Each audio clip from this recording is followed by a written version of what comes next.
Hello বন্ধুরা, আজকে বানানো হচ্ছে অমলেট কারি। তার জন্য প্রথমেই আমরা পেঁয়াজটা ছাড়িয়ে কেটে নেব।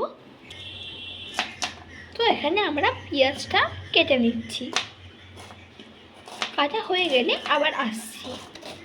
তো বন্ধুরা, পেঁয়াজটি এখন কাটা হয়ে গেছে, আর সামান্য পেঁয়াজ কাটা বাকি রয়েছে। এখানে দুটি ভাগে পেঁয়াজ ভাগ করা রয়েছে। এই পেঁয়াজটি দেওয়া হবে তরকারিতে, এই পেঁয়াজটি দেওয়া হবে অমলেটে। এবার লঙ্কা কেটে নেওয়া হচ্ছে।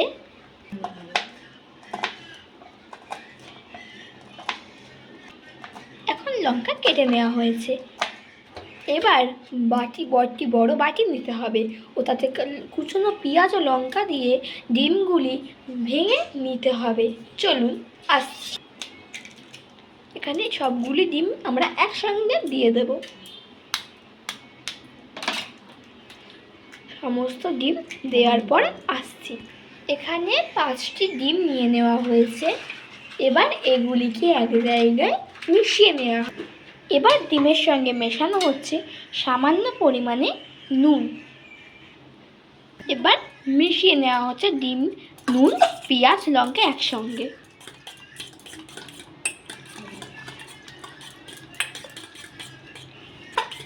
একসঙ্গে সবগুলো মিশিয়ে নিয়ে আলাদা আলাদা করে ডিমগুলি অমলেট করে নেওয়া হবে। এবার ডিম অমলেটের জন্য কড়াই গ্যাসে বসিয়ে দেওয়া হয়েছে। এবার কড়াইতে দিয়ে দেওয়া হয়েছে অল্প পরিমাণে সর্ষের তেল। এবার 1 হাতা করে ডিম দিয়ে দেওয়া হচ্ছে।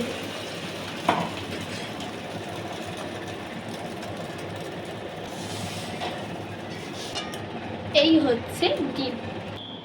এই যে ডিম ভাজা হচ্ছে।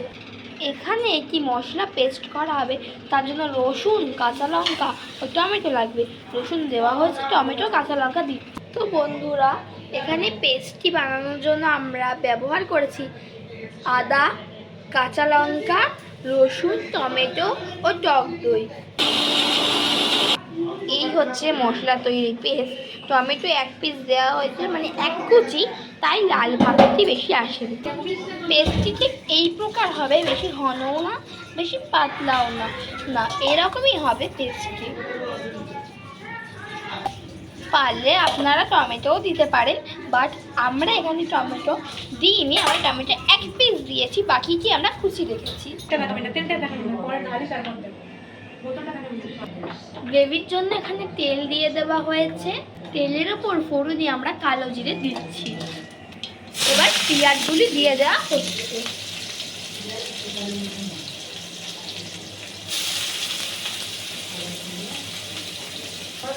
পেঁয়াজগুলি হালকা হাতে ভেজে নেবেন, যাতে লাল লাল করে ভেজে নেবেন, যাতে সুন্দর পেঁয়াজের গন্ধ বেরিয়ে যায়। এখানে আমরা পেঁয়াজটা লাল লাল করে ভেজে নিচ্ছি। আগে প্রথমে যে পেস্টটি বানিয়ে রেখেছিলাম, এবার সেটি দিয়ে দেওয়া হবে। মিক্সি থেকে সরাসরি ঢেলে দেওয়া হলো। ভালো করে কষিয়ে নেন। এবার মিক্সির বাটিটি ধুয়ে হালকা জল দিয়ে দিন। এবার হালকা করে এটি নাড়িয়ে নেবেন। এবার নুন হলুদ দিয়ে দেব। আপনারা আপনার স্বাদ মতো নুন ও হলুদ ব্যবহার করবেন। এখানে আমরা 1.5 চা চামচ নুন দিয়ে দিচ্ছি ও হলুদ দিচ্ছি 1/2 চা চামচ হলুদ দিয়ে দিয়েছি। এবার আবার ভালো করে কিছুক্ষণের জন্য কষাতে হবে। তার আগে সামান্য লঙ্কা গুঁড়োও দিয়ে দেওয়া হচ্ছে। এবার ভালো করে কিছুক্ষণের জন্য কষিয়ে নেন।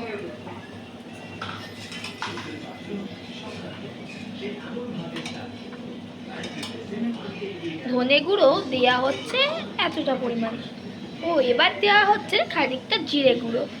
ভালো করে কষিয়ে নিন।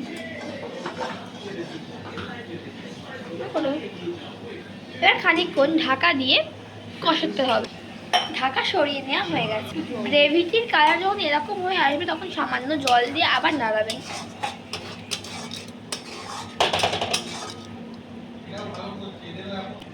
এবার ভালো করে ফুটিয়ে নেবেন। খানিকক্ষণের জন্য ঢাকা দেওয়া হচ্ছে। এবার 3 মিনিট পর আস্তে আস্তে ঢাকাটি খোলা হচ্ছে। ঢাকাটি খোলা হয়েছে। এবার দেখুন সুন্দরভাবে তেল বেরিয়ে গেছে। এবার তেলটি যেমন ছেড়ে এসে আবার কিছুক্ষণ কষিয়ে কিউব করে রাখা আগে থেকে টমেটোগুলি দিয়ে দিন ও এটিকে নাড়িয়ে নাড়িয়ে নরম করে ফেলুন।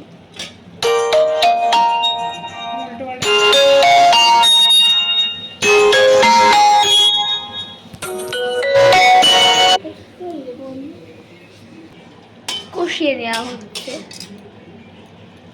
ভালো করে কষিয়ে নিতে হবে। তারপরে আর একবার ভালো করে আপনারা গ্রেভিটিকে ভালো করে কষিয়ে বা হালকা হাতে নাড়িয়ে নিন।